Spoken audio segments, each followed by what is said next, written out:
Hello, everyone, and welcome back to the Atlantic's exploration of the future of democracy. I'm Candace Montgomery, Senior Vice President and General Manager of Atlantic Live, the team that brings the Atlantic's journalism to life virtually and on stages across the country. Welcome. Today, the Atlantic's journalists will convene policymakers, elected officials to examine the future and fragility of democracy at a pivotal moment. This morning, we're going to unpack the cornerstone of American democracy, voting. For a discussion on the urgent need to ensure free and fair elections, please welcome newly elected Nevada Secretary of State Francisco Aguilar and Georgia Secretary of State Brad Raffensperger. Here to lead the conversation is Andrea Valdez, a managing editor of The Atlantic.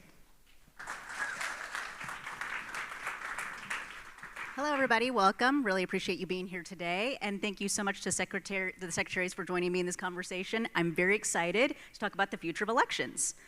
So I wanted to start with, I thought that Secretary of State seemed like a pretty humdrum job, and it seems as though it really hasn't been. And just curious, what happened? What's going on? Why is it so, why has it become such a focal point in elections? Well, in Georgia, it's interesting. Our first rodeo was actually the following the election of 2018. That's when Stacey Abrams lost by about 55,000 votes and didn't concede. And then we had this, voter suppression myth. And that actually then prepared us for 2020 because they just got, voter denialism ramped up on steroids. And that's really when secretaries of states throughout the country were under siege. In fact, it wasn't just Nevada, it was also all the other states that were swing states. But we've now are working hard to make elections boring again. And we do that by working with people, but also making sure we have processes that you can trust and understand. We're checking, double checking to make sure you have confidence in the results. And we do have safe and secure elections in Georgia. Well, I ran for this position because I was interested in the corporate filings, and so elections happened to come along with it. Nevada being a battleground state and having the opportunity to determine who the future of the president is, elections is critical. Nevada has some of the most accessible laws in the country.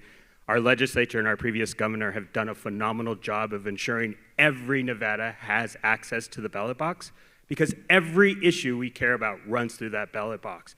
And I ran for this really is, I built a school in North Las Vegas, one of our most vulnerable neighborhoods, and during the November 2020 election, talking to our students about civic duty, civic responsibility, and 86% of our students are Latino, 10% Black, and they said, our votes don't matter, our parents' votes don't matter, and I just thought, this is insane. We cannot do the work we're doing in the education space in Nevada if you have the 5th largest school district, which is majority minority, and these parents thinking that their votes don't matter. The only way we're going to change our educational outcomes in Nevada is by these parents voting.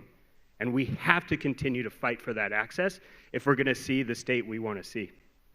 Well, so the notion of my vote doesn't matter, I think, is not necessarily new, but what does feel new is that there is rampant election skepticism, election denialism, and it feels very prevalent right now. And I think part of that is because we've had that narrative pushed at some of the highest offices in the land, but also I'm curious, what's your diagnosis here? What's the deeper problem and how do we fix it? How do we fix that skepticism, that denialism? I think you have to confront it. When I ran back in 2018, we actually needed new voting machines. We had the old electronic machines, no paper trail, so we said we need a verifiable paper ballot. So we got that ready for 2020. Then we had COVID, then how do you vote in a COVID environment? And so we had obviously upswing in absentee voting. But by having a verifiable paper ballot, we can do a 100% hand recount of any race. We actually did that for the presidential race of 2020. Very few people realized that all 5 million paper ballots were recounted, 100% of them, and we got virtually the same result that President Trump came up short. But that's really how you, I think, instill confidence in the process. But that's really what we have to do is continue to have more audits, more recounts when the races are so close and show people the results. I think it's a balance between accessibility and security. We want to make sure that we have a secure election, and we do that in Georgia. We have photo ID for all forms of voting. People said signature match is subjective, and I agree. We had been sued actually by both the Republican Party and the Democrat Party over signature match. We took it off the table. We now have photo ID for absentee voting. And guess what state's been doing it the longest? Minnesota, which happens to be a blue state. It's not a blue state, red state thing. It's an objective criteria. We're trying to give voters confidence in the process. At the end of the day, when we don't have that, we have to go out and talk to people. We have to confront people that just won't admit, your candidate came up short, and that's okay. He can come back in 2 years, 4 years, whatever that term was that they were running for. But here are the results. I think in response to that, those of us that believe in our elections, which I believe is the majority, and it's a super majority, we have to be strategic about our responses and our approach. We can no longer be reactive to those that are challenging or creating the disinformation. We have to be really, really strategic and put that information out there first. And we have to base it on data. So right now in Nevada, we're building a top-down voter registration election management system. And that's going to allow us to have data about who's voting, why they're voting, and where they're voting, and how they're voting. And we can use that data to put the facts out there before those who don't believe in our elections processes are putting that disinformation. But again, it goes back to, in order to challenge or wipe these individuals out that create this chaos, we have to continue to win these elections. It's going to take a few election cycles, but I believe, and there's data out there and information that's saying we're starting to get over this chaos. And that's what it is. It's creating chaos within our states. Voters in Nevada, we're a very libertarian state, we're a very purple state, are tired of the chaos. So about voting for the people who are managing the elections, I should say that there was a lot of concern in the run-up to the 2022 primaries that there was going to be some issues with election integrity, but the worst of that really didn't come to pass.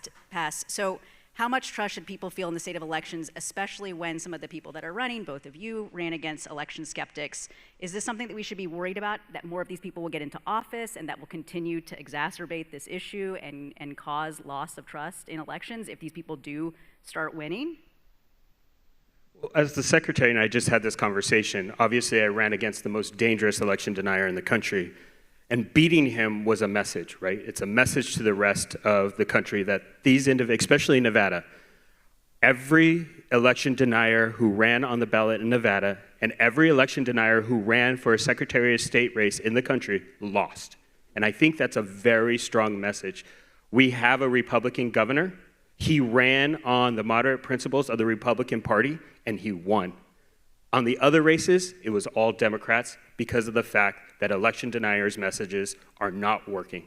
Are you not nervous that that won't always be the case? Is this something that keeps you up at night? That, yes, they lost this time, but 2024, 2026, we might not have that happen? Absolutely, but you gotta stay focused and be strategic about the approach. You cannot let these individuals distract you from what the ultimate goal is, and that is providing access to the ballot box for every eligible voter. Secretary Raffensperger? Well, I think eventually what proves out is your integrity and the truth. And so when you continue to just produce numbers, facts, data, then people realize these are the facts. This is the cold, hard, brutal fact. When we brought in our new voting machines back in January 2020, I looked at everyone, I said, I understand how polarized America is. And it is polarized and has been well before President Trump. But we want everyone to have a confidence in the results. We understand that half the people would be happy with the results, half would be disappointed. Then we rolled into November 2020, where we had people that were just denying the results, but we pushed back with facts. If you look at what we did in 2022, both my governor and I, we both built broad-based coalitions, and we won by a very large percentage over our opponents. And we did that by really following the law, following the Constitution, and confronting people that had been just haranguing us and disparaging us for doing our job. And that's what we did. We did our job. We followed the Constitution. And that's what we need up and down the line, from city council to the President of the United States. Follow the Constitution, follow the law. This is a nation of laws. So I wanted to ask about, I asked my mom, I said I was going to be doing this, and I said, what would you ask, two Secretaries of State? And she's 76, she's been voting since she was 18, she's an avid voter, and she said, why is it so hard to vote? I have to Google where I have to go, I have to Google what I have to do. this is a seasoned voter, and I think a lot of people feel it's very hard to vote. So what do you say to people who say, why is it so hard to vote? We have 159 counties, second most in the country after Texas. But every county in the state of Georgia puts out information online. You can see where you need to vote because precincts do change. You used to be maybe in a school, now you're in a fire hall, different locations. But that data is out there. We also send out cards that's available, that we send out to every voter. The counties do that before the election cycle to make sure you know what precinct you're in, who your state rep number is, who your state senator is, things like that. So we make sure that we have that information. We also have in Georgia what's called MVP, My Voter Page at sos.ga.gov. So you can pull up all that information individually. And like in Nevada, we have got to get that right. Sorry, Francisco. We have just finished updating our voter registration database. We had a system that's 20 years out of date, much more robust, give more accurate and more quicker results for people.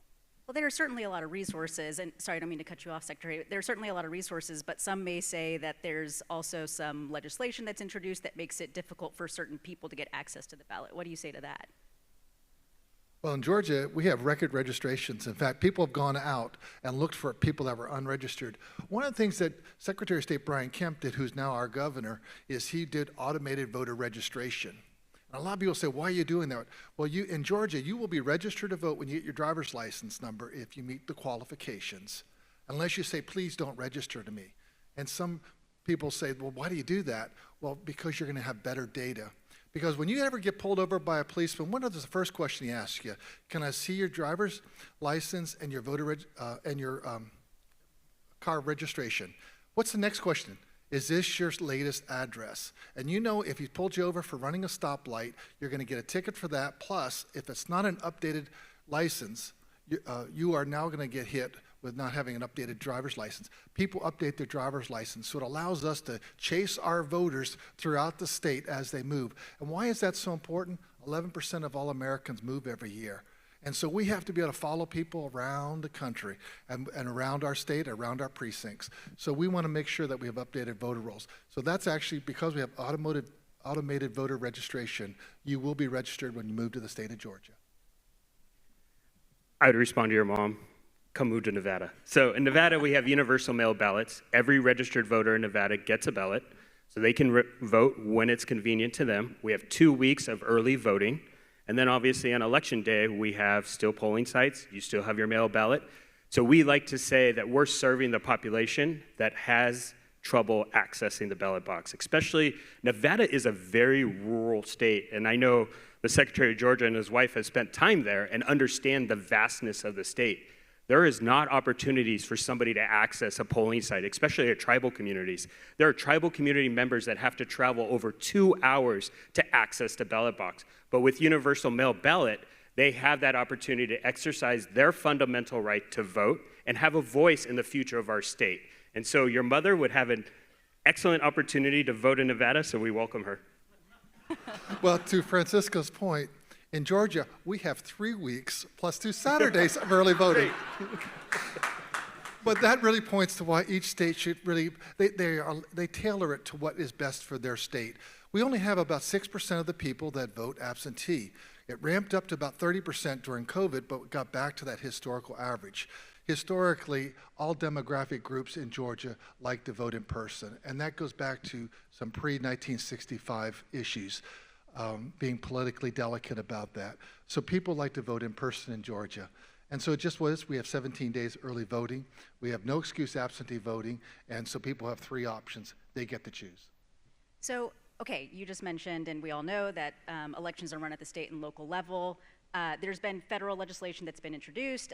Speaker Pelosi, who was just up here, referenced the For the People Act and the companion bill, the John Lewis Voting Rights Act. And I'm curious, what do you all think of, as people who run state and local elections, about federal legislation, and what that might mean for elections and how much the federal government should be engaged in and involved in running elections or having, legislation around elections?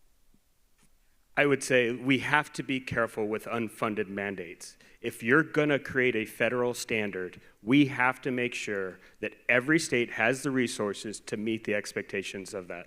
Especially you look at states are a state responsibility, and our 17 local counties run the actual elections. They are responsible for executing them. And if you start to put mandates on them without funding, you're going to create some inconsistencies and inequities among voters, and that's not acceptable. So I'd like to make sure that when they do create a standard, Nevada has some of the best run and most secure elections in the country, that we don't usurp those opportunities.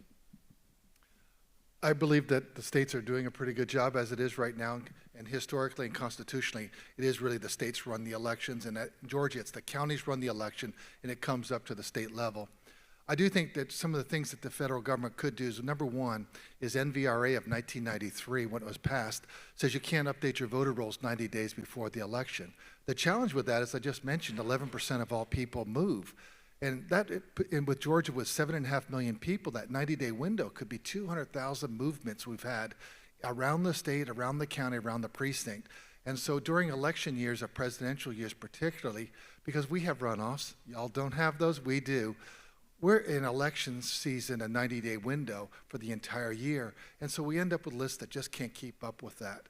The other thing that has broad-based support, both political parties, all demographic groups, is photo ID.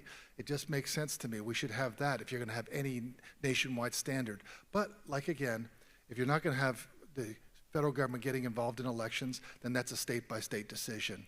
And I believe that only American citizens should vote in our elections. And guess what? In Georgia, what we found is that over 70% of all Georgians agree with that. 93% of Republicans, 78% of all African Americans, 70% of all Democrats, even 56% of all progressives believe only Americans should vote in elections. But when you start digging down too far, you're not going to have broad-based support, a broad-based coalition that supports a lot of what you want to do. When you're dealing with elections, it doesn't need to be a 50+1 solution. It has to be a broad-based coalition so that Francisco and I are agreeing on about 70 to 80% of whatever that is. Because if we don't do that, that means a lot of people are going to be gritting their teeth, feeling that they weren't heard. And that is what leads to polarization, and that's what's leading to anger in America. But should there be some federal codification of certain things like, early access to, or I should say early voting, right? Or mail-in ballots, and making sure that state legislatures don't have the power to eradicate some of those things. Is that something that the federal government should say, yes, we need to protect these, even if it's happening at the state level at some states, other states might push back on that. So the federal government shouldn't get involved and say, no, we're going to protect these rights. I believe it's actually New Hampshire, is it not, that you just vote on election day, and that's it. It's a small state, and that's how they do that there. Now, obviously, Alaska, they need a different process, and so that's the challenge that you really had, and I think that's what Francisco was talking about, that unfunded federal mandate. And so the states, by and large, are doing it very well because they're hearing from their people in their state. I think other than broad-based, making sure that everyone has the opportunity to vote, that you don't have impediments, I think that automated voter registration was a good thing because it's allowing us to track our voters throughout the states. As long as it doesn't roll back some of the access that Nevada has, I think you have to if they are setting a baseline at the federal level, but allowing states to go further if they choose to, and that's what the electorate wants, then I guess it's fine. What about a federal election holiday? How do you both feel about that? So I do have a strong opinion about that, especially in Nevada, where we have a large working community. Those of us that I think are privileged, I work in a professional industry, I'm a lawyer, yeah, that's going to be great for us because we get an extra holiday. But those individuals that are working in the hospitality industry, but those most vulnerable communities are going to continue to work. They don't have the luxury of saying, I get to take a day off to go vote. You're actually costing them an opportunity. The solution is to make sure we protect the access, that we protect universal mail ballots, we protect early voting. And if you protect those policy issues, election holiday becomes less of a conversation. Now we have over 65, 70% of our people are already voted early, and then we have election day, and then we have 6% that are voting absentee. I think that time has probably come and gone already. If you said everyone's got to vote on that Tuesday in November, then that was why you'd have to have that holiday. Now, if everyone had to show up, all 5 million people in Georgia on that one day, Boy, that would be an incredible, complicated issue, and it would not work. In fact, early voting for us works so well. What we did, which I thought was the wisdom of our General Assembly, we added that second Saturday, and guess who we found out, came out to vote on that second Saturday? People with jobs. People that couldn't get up Monday to Friday, so that was really, really wisdom at working right there. So I think in Georgia, we've kind of hit the sweet spot. We also put in state law that lines have to be shorter than 1 hour on election day. And lines were, on average in the state of Georgia, about 2 minutes, which I screenshot, and I have it on my phone, so you can come up to me afterwards and say, hey, can I get a copy of that? Because I always like to have the proof of what we can do. Sorry, I lost my train of thought. I guess the other question I'm actually curious about is, we aren't at 100% of people who are eligible to vote going out to vote. What is the thing that could get us, well, A, do you think that we should be at 100% eligible voters out voting? And if so, what is it that we could do to get to 100% voter participation? Because we're not there. We're far behind a lot of other democracies. Well, in Georgia, our percentage of voters hasn't been as high as some of the other states. In the last 10 years, we've started seeing a greater percentage of people participating in the election process. Would it be nice if 100% of the people actually voted that could vote? Yes. But we had a speaker just previously that sat on the stage, and one of the things she talked about was freedom. And so you do have the freedom. You have the freedom to vote, you have the freedom to engage in the process, or you can step out. And when you step out and don't engage in that process, then you can't complain about what you end up with. And so I encourage everyone. We have voter outreach. We work with nonprofit, nonpartisan groups, both political parties. We just want to encourage people to come out to vote. But that is your freedom as an American citizen to vote or not vote. But I highly encourage you to, because you determine the direction of our nation. The ultimate goal would be to 100%, right? But again, I go back to the story about my students and their parents. When they feel that their voice is being marginalized, we have to change that perspective. And it's going to take time for people to realize that their voice does matter and that they can make a difference. And I think in Nevada, with the purple state, you're seeing some very, very close elections. And when people say, and I had this conversation recently with our tribal leaders in Nevada, and I said, some of these races were won with less than 1%. How many tribal members are there in Nevada? If every tribal member came out to vote, you would see the power build within that community. And that community can start to demand results from their elected officials, and they can hold them accountable. And that's what we have to do, is get people to understand the power of their vote, to exercise that fundamental right to vote, and to understand every freedom that the Secretary from Georgia is talking about runs through the ballot box. People have to feel it. They have to know that their ballot matters and that the vote counts. And that's why if we could bring more transparency, and we're working on that in Nevada, my goal is to allow every voter to understand where their ballot is in real time. Because if they know that their voice is being heard and it's being counted.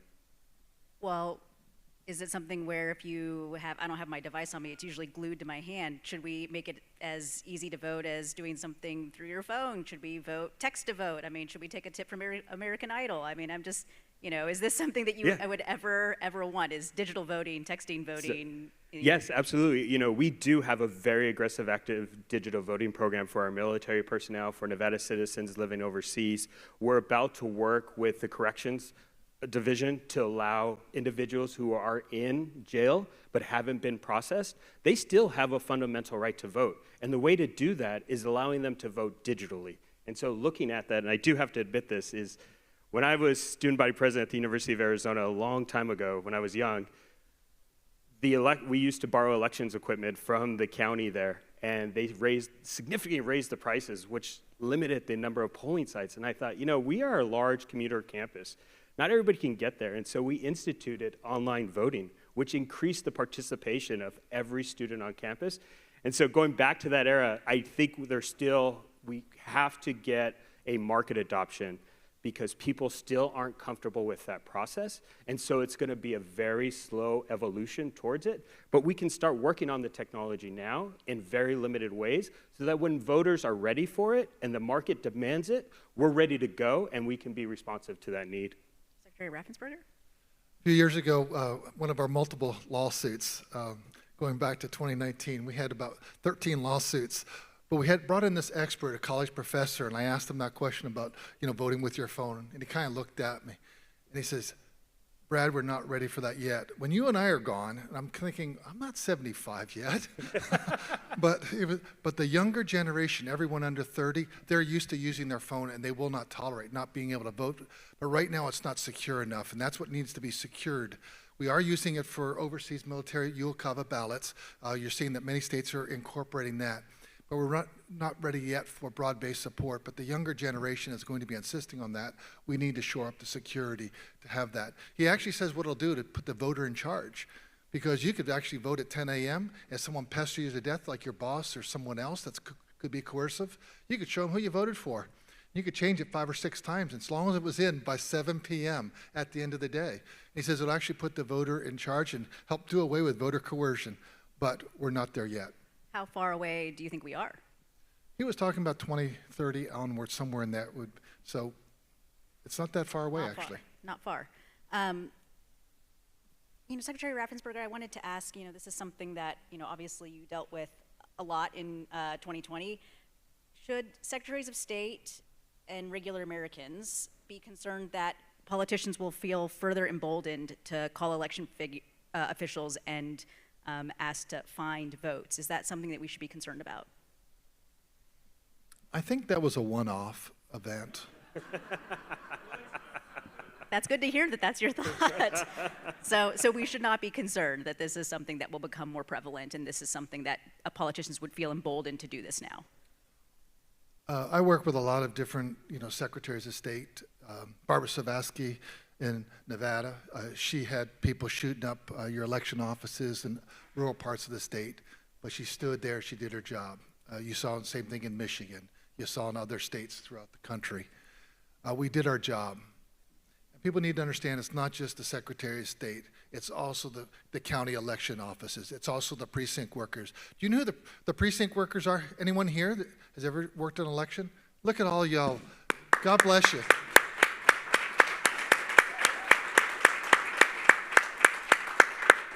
And I trust your integrity, because you're the person I see at the grocery store, or see out the ball field, or see somewhere in our community. And so it's a bubble-up system of just layer after layer of solid American citizens doing their work. And you have to understand one thing. Most people are good. Americans are good people. They're honest people. They're decent people. And every once in a while, you'll be asked a question that you just can't go down that road. And good people will stand up and stand firm against whatever those questions are. So I think that was a one-off situation. Now, do you think that these good American people will be deterred to be civic workers? Because it felt in that moment quite scary. There were threats. There were, it felt very on the precipice of, I don't want to say violence, but something felt scary. Should people feel scared? Do you think this will scare people off from doing this kind of work? I had many conversations with many of the secretaries of state, and it can be very unnerving when people are driving by your house and you have people, firing rounds at your buildings. I understand that. In fact, just this week, we're in session right now, and one of the county commissioners set up in North Georgia, one of the registrars was thinking about quitting because people are coming into their office. Isn't this an 80-20 county? And people are berating them about this. And they said, what would you say to her? And I said, you just have to tell her to lean into that most people are good. Most people are going to do the right thing. These people are angry. And really the only thing I can say is, as it says in the Old Testament, a gentle answer turns away wrath. And all you can really do is just be respectful and bear with them. Worst comes to worst, you put in a panic button and you call the local deputy sheriff to pull their butt out of there if that's what it comes to. But I think if the more that you're calm with people and just let them know we're not registering dead people, we're registering only people that live in our county, and just continue to be calm, the good, honest, decent human being that you are, then that's really how we work through this process. Well, it sounds like some of your advice is coming a little bit from personal experience. Can you talk to us a little bit about what it's been like for you personally, for your family. I know that there was a lot of intense, political focus on what you're doing. Was it scary for you and your family? Do you mind talking about that a little bit? Oh, well, it's one of those kind of things. I'm smiling now because it wasn't one that you smiled at. Because when some groups of people come by your house, you just kind of take notice because you don't really know what their intentions are. But you work through it, and we work through it. I think for my daughter-in-law, when someone kind of broke in the house, her place, and she knew that someone had been there, and then people were driving by, and we know what 2 states they were from. They weren't from Georgia. You just kind of noticed that people were tracking what was happening. But we worked through it, and I'm really grateful for that. I just spoke recently in Arizona, and I think in many cases, a lot of people haven't worked through that process at Arizona. I don't know why that is, but we kind of moved forward with that. I did know that as Secretary of State, I had to go out and talk to people. So I've talked to Tea Party groups, I've talked to Republican groups, Rotary, Kiwanis. I'll talk to any group, and I'll take questions from anyone. They may not like my answers, but I think that's what you have to do, is really engage in conversations. Let people know we do have the facts, I will be respectful, and I just expect that in return. Secretary Aguilar, has this been something that's been on your mind, as a newer Secretary of State? Was this something that you weighed and thought about as you, went after a office like this? Absolutely, it was a great concern. It was also a great concern of my family and my friends and my coworkers. But I had the unique opportunity to serve as chair of the Nevada Athletic Commission, which regulates boxing and UFC. And being Nevada, there is a significant monetary value to those fights because of the gaming aspect.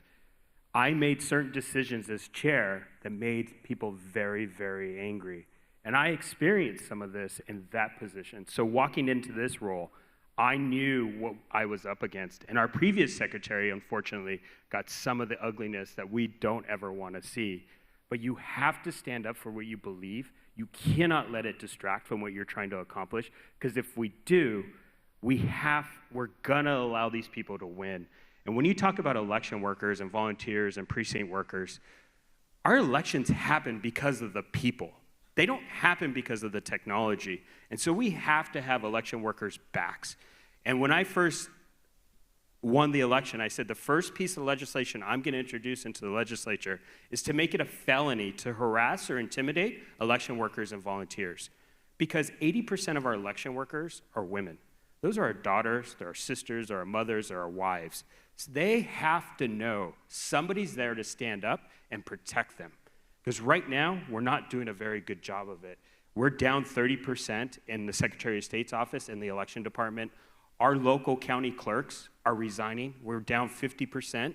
So we have to protect the human component of what we're doing, or else we're not going to have the elections we all want as Americans. Even though the majority of us are in favor of what's going on, there are some bad actors out there, and we do have to protect the human component.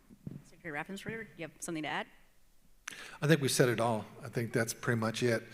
I know that America goes through seasons, and we've gone through a really dark season.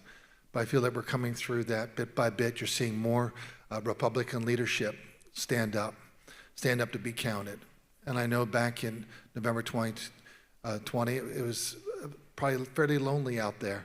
I had my fellow secretaries of state, and in Georgia, my governor, myself. We stood. We stood for the truth. We stood for the law.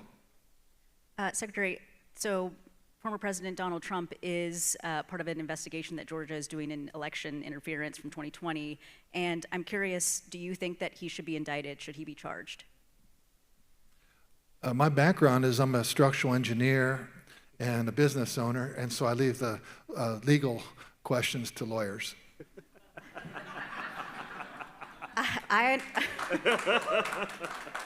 I do understand, but I mean, just, based off of what we've learned, what we know, you don't think that a reasonable-minded American would come to the conclusion that there was a crime committed here? Well, when we have ongoing investigations, our policy of our office is that we don't comment on them. Okay, that's fair. I had to ask. So I'm throwing it forward a little bit, I do want to ask, how do you both feel about the state of elections and election integrity ahead of 2024? Presidential elections are very consequential years, and I'm curious how you're feeling. 2022, as I said, I think there was a lot of concern. It seemed as though a lot of those concerns didn't come to pass. How do you feel about the next election? Given again, I'm going to repeat a statement I made. Nevada has some of the most secure elections in the country. Not as a Nevada am I saying that, or as Secretary of State, but there have been independent groups who've come in and analyzed our elections, and we're confident, and they've ruled that we are doing a great job, and we're going to continue that. We are going to invest about $30 million in Nevada to build an election management system, to bring some of that transparency into the process, also to make the elections even more secure than they already are. So we're investing heavily in Nevada, especially the fact that Nevada is going to potentially have one of the earliest presidential primaries in the country. We know as Nevadans, the decisions we make are going to impact the rest of the country, and we need to make sure that decision is 100. I would love for it to be 100% accurate, which I believe it is statistically, but still, we can always do a better job of analyzing our processes, analyzing our systems to make sure we're ready to go. We are always going to be at the top of our game. Secretary Raffensperger? I'm not concerned about the process. I think in Georgia we've shown, I think in other states have shown that they're going to have fair and honest elections, and those will be the results. Actually, I'm more concerned about the quality of the candidates that we're going to have. I think America, where this will be on both sides of the aisle.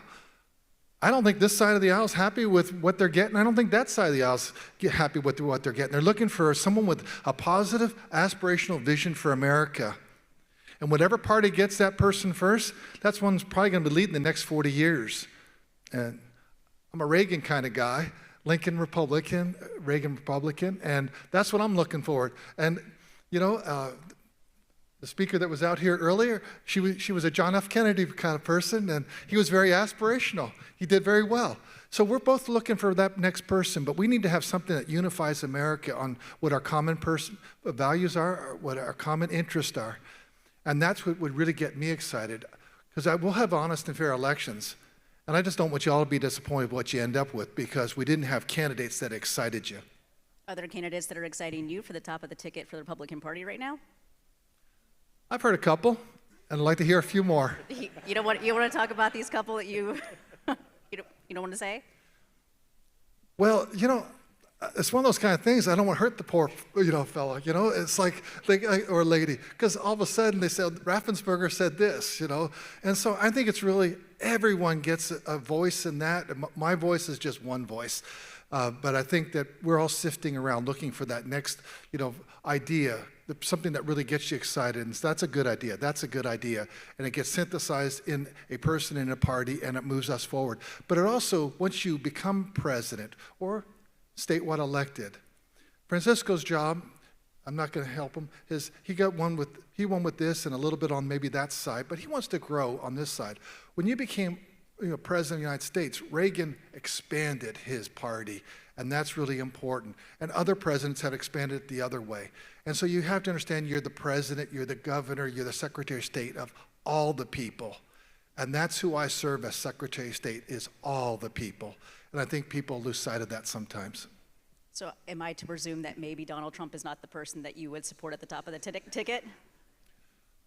I'm going to be looking for someone that has integrity, that has character, that can engage in civil discourse, that's respectful to each other. And when we get to that point, a lot of this other stuff is just noise, and it'll fade away, because the substance of what we are, it'll be the thing that drives us forward. Is it something where, if you had the chance to talk to, somebody who's running or at the top of the ticket, of the party that you represent, would you ask them to make sure to double down on the safety integrity of elections? Is that something that you would ask them to explicitly do over and over again as part of their campaign process? Absolutely. Again, I'm going to go back to, we can always use updated machines, right? We can always use new technology. We can always ensure that the security we have on our election systems is the strongest that we can. And I think it's just making sure that they understand. But if elections determine every issue we care about, every freedom we live our lives depending on. It's a woman's right to choose her own health care. It's the public education system that we have. all runs through the ballot box, and making sure that we're being as inclusive as possible for every eligible voter, but also to ensuring that we are investing in the communities we want to have and we want to see built on the future. And I'm curious, it does feel like voting has become a bit of a partisan issue. And it seems as though a lot of the voting or the election skepticism, election denialism is coming from one party in particular, from the Republicans primarily. Secretary Raffensperger, I know you've been pushing hard against that narrative, but I'm curious, do you, A, agree with that statement, and B, why do you think that if it has become partisan, why has that been the case? Well, I think that some candidates have trouble accepting the results of the ballot box. Those are the results. And just like what we see in our state of Georgia, you'd see in any state, some parts of a state will vote differently than the other parts. So if you live in this part of a state, everyone, 80% is voting like that way. You come into another part that perhaps is urban, you could be a flip side of that. And one side doesn't understand the other side. And it's really the total composition of that state or that country, and that's why you get the results that you have. But those are the results. I can't change people's behavior. Everyone has to make their own free will decision if they're going to walk a line of integrity or not. And so all I can do is work on Brad, and that'll keep me plenty busy on itself. And if each of us did that, I think the world would be a better place. Secretary Aguilar? The voting process and the voting system is not political. It is a part of the political process. And I think as Secretary of State, you have to understand it is your job to implement the law and to follow the law as closely and as accurately as you can. And so if any voter of any party feels that the Secretary is not doing that job, we got to continue to work harder to make sure we remain the vigilant secretaries that we are, because we serve every single voter of our state, no matter what party they are. What do you all as Secretaries of State do with each other? I mean, not like, do you party, hang out? Like, what is it that you're doing to support one another? And presumably, you might not all see eye to eye on certain things, but how is it, where's their consensus, where's their division, and where are you trying to bridge that gap? You know, we just recently had the National Association of Secretaries of States conference where we all came together and had conversations about what we're doing well in our states. I listened to Brad when he's talking about some of the issues he's presented in his state. So when these issues arise in our states, we're ready to go and we're ready to address them in a nonpartisan way. And so I think it's just continued conversations. We don't exactly agree on a lot of issues, but the fact that you know of a certain situation, oh, that occurred in this state, this secretary managed that issue, let me pick up the phone and call them. For example, in our process of implementing the top-down voter registration, there are some states that have done this process already. They've experienced some of the challenges. I can pick up the phone because I know I trust that person and ask them, how did this go? What could you have done better? What should I be looking for when I'm selecting a vendor? Is this vendor good? Did they do what they said they were going to do? And do the voters like it? So having that opportunity, and Brad has been extremely accessible in a lot of these conversations, and just because there's a D and R after our name doesn't mean we can't have a conversation, because in the end, it's about protecting our democracy and making the democracy that we created as founders of this country created, and making sure we're living up to that expectation. Secretary Raffensperger, I bet at these soirees for the Secretaries of State, people had a lot of questions for you. What were some of the things that you were doing as you were talking to other Secretaries of State over the last couple of elections? At the National Association of Secretaries of State, it's actually one of the oldest, if not the oldest, organizations of elected officials. And I've always tried to leave my partisanship at the door. In other words, if we want to get into partisan fights, we could double down on that, but it doesn't get you anywhere. So we talk about issues of common interest. It's like one of the issues that we have right now is the Electronic Registration Information Center. And that, Eric, was stood up by the states. It was from a Pew Trust originally, but the states pay and fund that, but now it's coming under attack from an organization, and it really is coming from the former president. And what he's saying is that's a biased organization. It's actually led by the states, and he's trying to have Republican states pull out. Well, we get one vote per state. Yeah, if anything, if you want to politicize it, which I wouldn't want to do, then actually have more Republican states join it, and then you could change the bylaws. We're trying to keep it to make sure it's good data. So in other words, someone from Florida moves to Georgia, we would then tell Florida, but Florida's elected now to remove itself from ERIC. But it's a great organization. So we talk about where can we have common interests to make sure that we get good processes that make sure that we can verify the vote of peoples to give them confidence in that. And we talk about other different best practices that we use in individual states. And like I said, we actually picked up what they're doing in Nebraska and also in Minnesota using photo ID for absentee voting. Some states use it, some states don't. We like it because it's giving, we think, both sides of the aisle confidence in the process. But that's the advantage when we have conversations of what's happening in our large nation of 50 different states. I wanted to invite people to ask questions, so I think we might have a mic in the crowd. Is that what we're going to use? Yes, this mic right here. So feel free to line. Okay, all right. Yeah. And I have 2 rules. One is please be respectful of our time up here and make sure that your question is brief. And 2, please make sure your remarks do have a question mark at the end. Can do. Hi, my name is Osan. Thank you both. I was hoping you could speak to sort of the general concern that I have that while I do believe you both are doing your job as well as you can, how do you respond to my skepticism really that even if you are doing your job as neutral, fair-minded professionals, you are beholden to laws that have real substantive political interest? I mean, I think if I think about, Brian Kemp's election, he did not step aside to administer the runoff election, and it felt like this man is being the judge in his own case. And I think that is a large part of what has concerned me going forward, is that while you are doing your job, there are political actors who make the laws, and then people who administer the laws are running as partisan candidates. Well, to your first point, the Secretary of State does not tabulate the results. It comes from the county up. And so when Secretary of State Brian Kemp was running for governor, people said he should step down. And actually what he did is he did step down, and then Robin Crittenton was acting Secretary of State, and she was sworn in. And she did that for about 9 weeks until I took over. But you have to watch what you're saying there, because Kari Lake just said the very same thing in Arizona. So should Katie Hobbs have stepped down as Secretary of State, who did not? And so in both cases, I didn't believe that it was required that either one of them step down, because the counties run the elections. They get the numbers reported up to the precinct, goes to the county, and that's what gets reported to the Secretary of State's office. We are really reporting those results. Now, we are overseeing them, and we report any infractions, but I don't think there's the question of someone's actually playing with the numbers. Sure. I apologize. I understand that it's well administered, but I just mean, how do you respond to the skepticism, regardless of the operational difference? Thank you for your question. Denise Resnick, a native and not always proud Arizonan, but very grateful for the time that you have each spent in our great state.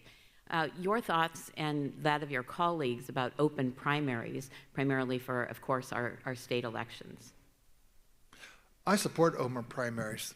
The reason I support that is I've never been afraid of the voters. And my job is to build the tent, the Republican tent, when I run, because I run under the Republican banner. I think Ronald Reagan, he built the tent very well. He took in those rascally, Western independents, libertarian type folks like Alan Simpson. And so we're looking to build the tent. Also, some people had actually left the Republican Party, and what we found, because we had an open primary system, people that had voted Republican in 14 and 16 and 18, I reshored them back to where they really belonged in the Republican Party. And so I support open primaries. Great, thanks. I was born and raised in Tucson, Arizona, so thank you for being here. And former student body president at Arizona State University, so watch out. We had a big win at Arizona last night against UCLA. So, sorry. But open primaries, look, in Nevada, you're seeing a large amount of voters becoming nonpartisan. And so when you have a third of your voting base as nonpartisan, they want a voice in the process. And I think they should have that opportunity to have a voice. Unfortunately, in Nevada, we had a unique situation with the ballot initiative this last election cycle, where they combined open primaries with ranked choice voting. Mm-hmm. And I think they used the popularity of open primaries to help pass the ranked choice voting. And I think voters in Nevada should have been given the opportunity to decide those two issues independently. Well, hopefully we'll get there in Arizona. Thank you. As an architect, I'm glad to see a structural engineer as Secretary of State. It's great. Let's keep making this all Arizona all the time. Floating around in that legislature is the notion that maybe we should take elections under advisement, but in fact we should decide, especially at the federal presidential election level, who we're actually going to put forward as who should come out of Arizona. That could happen in a few other states. What do you make of that? Isn't that a chance for federal intervention to say, we have elections, it's about the voters, not about legislatures?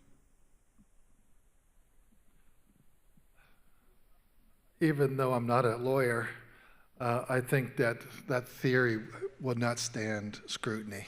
I think it's not supported by the Constitution. The voters decide these things. And so I think it's just a road that's not helpful for our constitutional form of government or democracy, however you want to word that. It just further undermines the process and further agitates people and further polarizes people. As a lawyer, I completely agree with the engineer.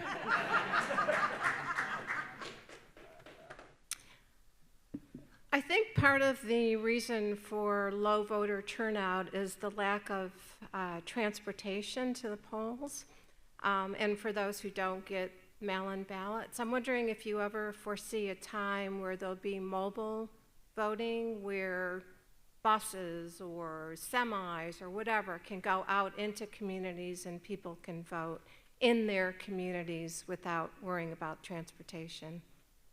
You know, that's a great point. Is the universal mail ballot in Nevada has worked wonders, especially for our rural communities. For example, Nye County, which probably a lot of you have heard about because they wanted to go through with paper ballots in Hand County. That county actually adopted mail ballots more than the other 17 counties in Nevada. 60% of voters in Nye County voted by mail because of that exact issue. It's such a large rural county that they saw they finally had an opportunity to participate in the system, even though some of their elected officials wanted to go rogue. I've got so many different questions. I know I have to come down Stick to to one, sir, please. Yes, thanks.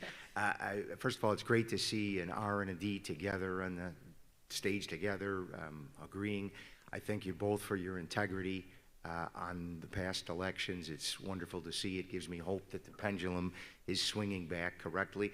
My question is, this is the longest question I've had, Mr. Secretary Raffensperger. What made you tape that phone call? How did that come about that the phone call was taped?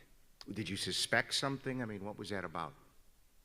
Actually, someone reached out to me a month or so earlier, and they said that they were Meadows with the White House, but it came in as a text, and it had some email address, and I just assumed it really wasn't legitimate because I thought that was a safer assumption.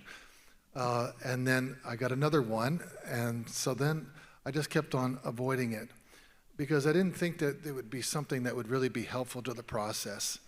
But we are a law enforcement agency. I actually have 20 post-certified officers that work for us as part of our election and also professional licensing. And from time to time, when we have ongoing investigations and other situations, then obviously conversations are recorded. And that one was. I didn't realize it was at the time, but it obviously was. And I've said from day one, people can listen to it and decide what was said and what was not said. But that's what was happened. Also, I didn't really want to have the conversation because we were being sued by the Trump campaign and all the other allied groups on that. And this is an ongoing, lawsuit that we have. And I didn't want to say something that could somehow jeopardize the state's case to refute all the charges that were being made. But we did have that call, and it's out there as public record. Thank you. Thank you both for being here today. My question is around, as we're starting to see Supreme Court cases that are coming in around Section 230, what the potential implications might be for the future of elections. That's a good one for a lawyer. Look, I have been on this job for 2 years. I'm going to give it to the most senior secretary here. That one I don't have an answer for. I just don't have an answer for you on that one.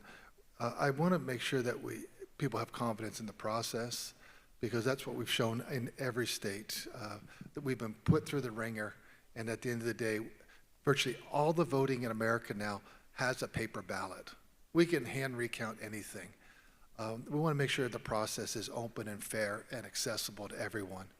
And so I think the court decisions, when they come down, I sometimes support some of the decisions, and I sometimes raise my eyebrows, and I can't really comment on that one. Agree. Look, we deserve, the states need the power to regulate their elections because they are there. Just like as Secretary of State, I need to allow my local county officials do the job that they do because they live in those communities, they understand what their constituents want and need, and so you have to support them in that process. Thank you.